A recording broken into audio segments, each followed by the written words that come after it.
Welcome back to Mugside, the Opaqa Coffee Podcast. I'm James. And I'm Hope. Today, we're diving deep into the heart of coffee's story, to its original birthplace, Africa. Africa truly is coffee's cradle. It's incredible to think about the journey coffee has made from the Ethiopian highlands to the global obsession we have today. Ethiopia is not only significant historically, but culturally. Coffee ceremonies there are a powerful tradition. Absolutely. Picture this. Families gathered around a small charcoal stove, roasting green coffee beans, grinding them by hand, then brewing the coffee slowly. The aroma fills the entire home, creating an experience that's as communal as it is spiritual. Exactly. Ethiopian coffee ceremonies reflect values of hospitality and respect. Sharing coffee is an act of friendship, often performed multiple times a day. It's fascinating how something so simple yet profound has traveled through generations. And from Ethiopia, coffee spread throughout Africa. And that journey wasn't just geographic, it was transformational. As coffee moved across borders and generations, it picked up stories, rituals, and meaning. The African continent didn't just passively host coffee, it actively shaped what coffee became. Every region it touched offered something different, a way of preparing it, a philosophy about sharing it, a place it held in daily life. And, it's easy to romanticize Africa's role in coffee history, but what I think often gets missed is the resilience and innovation African communities brought to the table. Coffee in Africa evolved not in labs or factories, but through hands-on collective knowledge, through trial, tradition, and stewardship. That's what makes African coffee so powerful, not just in the cup, but in the legacy it carries. And even today, when we talk about African coffee, we're talking about diversity, not just of flavor, but of approach. You've got places like Ethiopia, where coffee ceremonies are social and slow, and then you've got Kenya's auction system, which introduced an entirely different layer of precision and value to the global market. Africa gave us coffee, but it also gave us a spectrum of how to value it. And it's that spectrum, that cultural richness, that's inspired us again and again at Opaqa. When we drink African coffees, we're not just tasting fruit-forward or floral profiles. We're honoring centuries of identity. That's something we think about in every cup we offer. It's worth really sitting with that. Africa isn't just where coffee began. It's where coffee became culture. You can trace the entire legacy of coffee's global journey back to Ethiopia's wild coffee forests. And what's remarkable is that even today, those same forests still grow coffee trees. That original biodiversity is alive and well. Right? And there's something really grounding in that. The idea that your daily cup has a direct lineage back to Africa's soil, to ancient cultivation methods, to storytelling passed down through generations. Africa gave coffee to the world, but it also held onto something we've lost in many places: ritual. You feel that especially in the way coffee is grown, brewed, and shared in so many African regions. Exactly. Coffees from Africa, especially East Africa, have this incredible diversity of flavor. You get florals, bright citrus, stone fruits, berries, and so much nuance. That's thanks to everything from the genetic diversity of native Arabica strains to the care that farmers put into harvesting and processing. And the processing methods themselves are part of the artistry. In Kenya, for example, the washed process is handled with such precision. In Ethiopia, you get natural processing that results in these wild, jammy flavors. Each region has its own fingerprint. It's why Africa remains the standard for specialty coffee lovers. Whether it's a fruit-forward Ethiopian yirgacheffe or a vibrant Kenyan AA, the sensory range is mind-blowing. And these coffees aren't just complex. They tell a story of land, labor, and legacy. Each region developed unique coffee cultures, including Kenya, which brings us to our spotlight today, Gititu Farmers Cooperative. Yes, Gititu isn't just another coffee farm. It's a community-driven cooperative.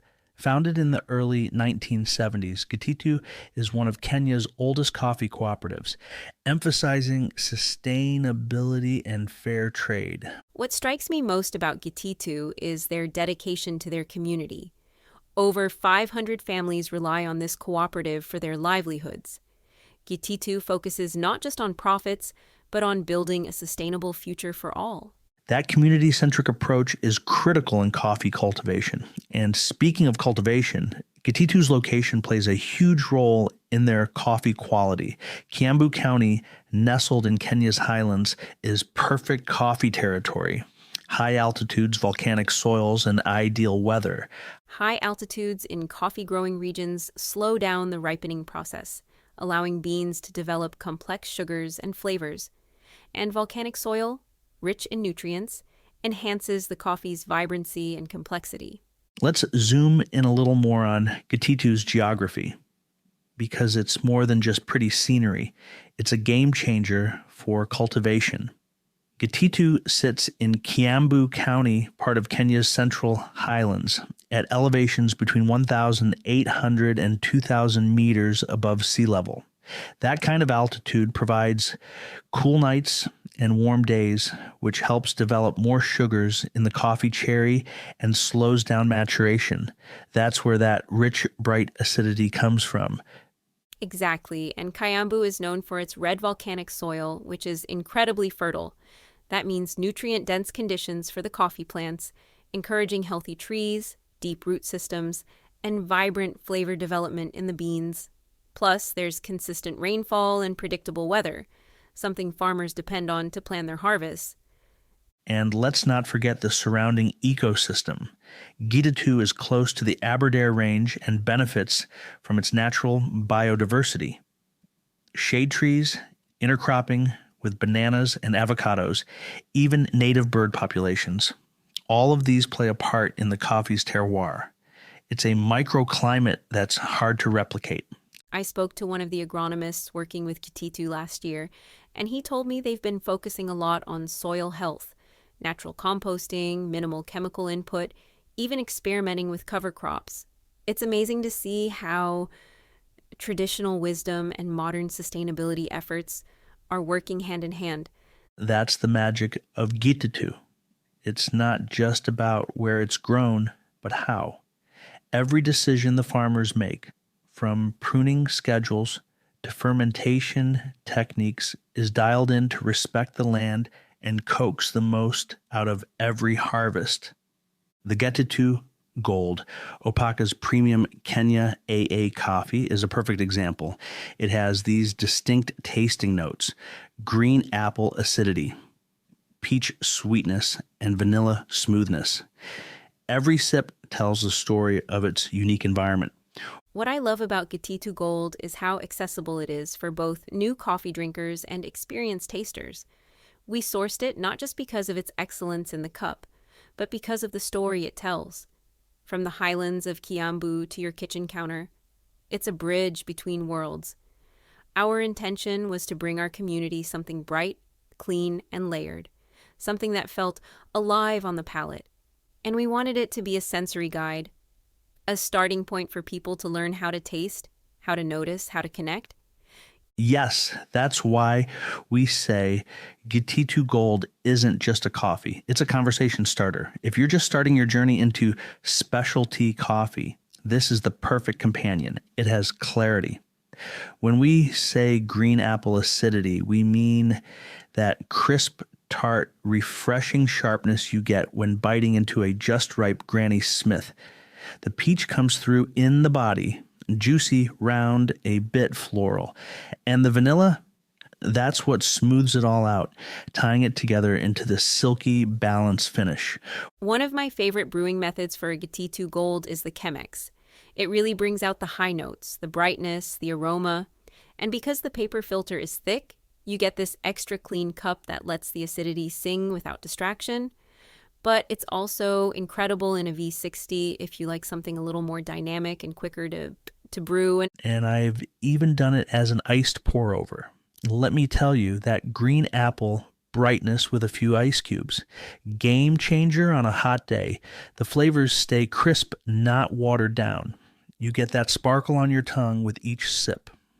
We always encourage customers to slow down and engage their senses when drinking Gititu Gold. Smell the ground coffee first. Close your eyes. Can you catch a whiff of stone fruit? Maybe a hint of citrus? As it brews, listen to the drip, the little bloom of aroma rising in steam. Then take your first sip in 2 parts. First a slurp to aerate it, and then a slower second taste to feel the texture. It's like building a flavor memory. The more you notice, the easier it becomes to identify what you enjoy. And that's the goal, really, to help people build a vocabulary around what they taste and feel. Because when you can name it, you can chase it. And Gititu Gold is a great benchmark for that. It's structured but expressive, balanced but not boring, and always satisfying. Speaking of environments, Kenyan coffee culture has its own unique rituals. Let's dive deeper into kahawa chungu, a traditional ceremonial coffee. Kahawa chungu literally means bitter coffee. It's traditionally brewed with spices like cardamom and cinnamon, boiled over an open flame. It's both a social and symbolic ritual, often marking community gatherings and special occasions. I've tasted kahawa chungu, and the experience is unforgettable. It's robust, aromatic, and intensely communal. People pass around small cups, sharing stories and bonding. It's powerful seeing how coffee brings communities together. Actually, let me tell you where I experienced it for the first time. I was in Mombasa a few years back visiting a local artist I had met through a friend. We were walking through Old Town, and the scent of cardamom and cinnamon pulled us into this tiny cafe tucked between 2 colorful colonial buildings. Inside, a few elders were seated on wooden benches, speaking Swahili and laughing softly. One of them motioned for us to join. We were handed small ceramic cups, delicate and slightly chipped, each one different. The host poured us this dark, steaming liquid from a well-worn brass kettle. It was kahawa chungu. The spices hit first, then the bitterness, and finally a subtle sweetness as the flavor settled. No sugar, no milk. Just the raw, deep taste of coffee infused with centuries of ritual. I remember sitting there for what felt like hours, just talking, listening, and sipping. It wasn't about caffeine, it was about connection. That moment really shifted how I think about coffee. It's not just a beverage, it's an invitation. Wow. Hope. That story gave me chills. There's something so powerful about being welcomed into a moment like that. It's not just about the drink. It's about being invited into someone's way of life. I can almost smell the cinnamon and cardamom just hearing you describe it. And that idea that coffee is an invitation really sticks with me. I think sometimes we get so caught up in the technical aspects, grind size, brew time, temperature, that we forget this is a human ritual. Your story reminded me that some of the most meaningful cups aren't measured by extraction yield. They're measured by memory. Kenya also has a vibrant everyday coffee culture. You see vendors on street corners selling strong, sweet coffee served with milk. It's quick, affordable, and an integral part of daily life. Exactly. This street coffee culture demonstrates how deeply coffee is embedded in Kenya's social fabric, accessible and enjoyed by everyone. Now, when we talk about enjoying coffee, let's explore Gititu Gold's tasting profile and our favorite brewing methods.